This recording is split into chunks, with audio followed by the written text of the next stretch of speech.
Hot is a three-letter word, and it has been since 1975. The VW Golf GTI is the original hot hatchback. It's now into its 7th generation, but it's refusing to grow old gracefully. We already know this latest 2013 GTI is a great car. It's the benchmark, the hot hatch against which all others are judged.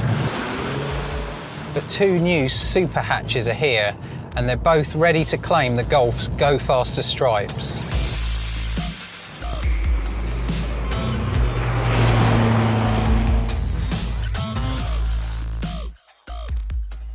And they don't come much hotter than this.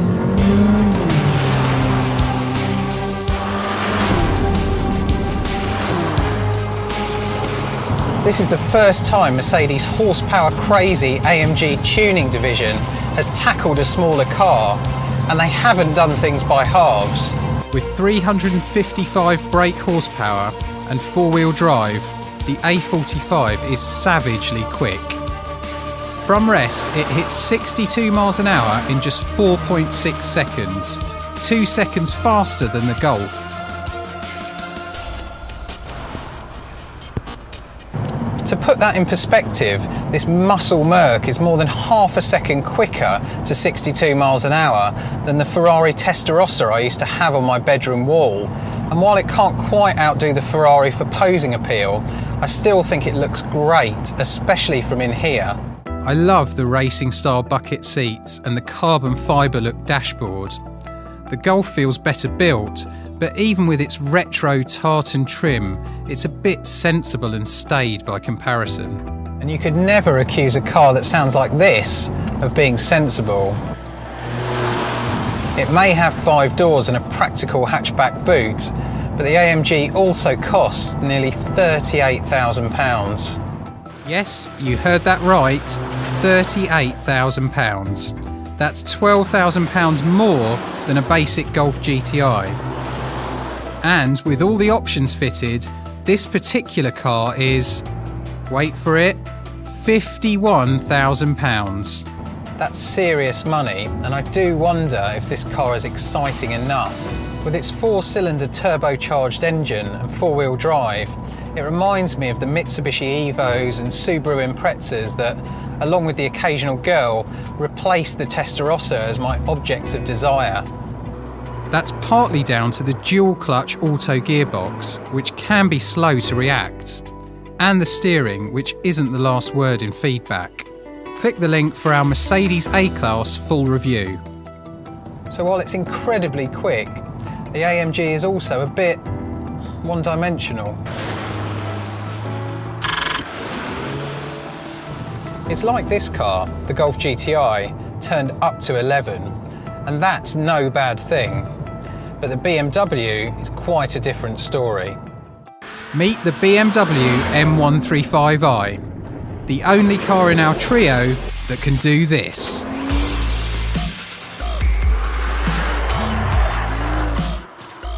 That's because the 1 Series sends its drive to the rear wheels. And while we don't recommend you try that on the road, there are other benefits too.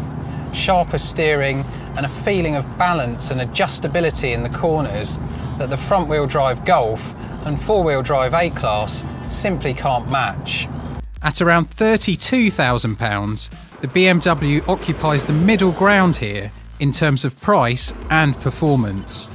Its straight-six engine makes 315 brake horsepower, still 100 bhp more than the VW, and hits 62 miles an hour in 5.1 seconds. Unlike the Mercedes, there's no noticeable turbo lag. This 6-cylinder engine just picks up and goes. And you can see exactly what we thought about the M135i by reading our full first drive on the link below. The Golf, well, it's still a lot of fun, but it's best in the mid-range rather than being revved to the red line. I really rate the optional DSG gearbox though. It shows Mercedes how an autobox should work. So, this car might not be quite as exciting either to look at or to drive as the old 1 Series M Coupe, but it's still the one I'd pick for an early morning drive on quiet country roads. But is it the best overall? Hot hatchbacks have to be sensible too, and here's where the Golf excels. It has the roomiest interior and the biggest boot. Not only that, it's also the cheapest and the best for claimed fuel economy. Find out how it fared in our more realistic tests by clicking the link. Sadly, I think the Mercedes falls short. It's very fast and very desirable, but it isn't quite engaging enough to drive to justify that price tag.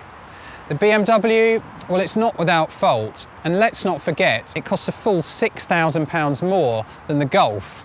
But where the Golf does what it says on the tin, the BMW feels genuinely special. Middle ground definitely doesn't mean middle of the road.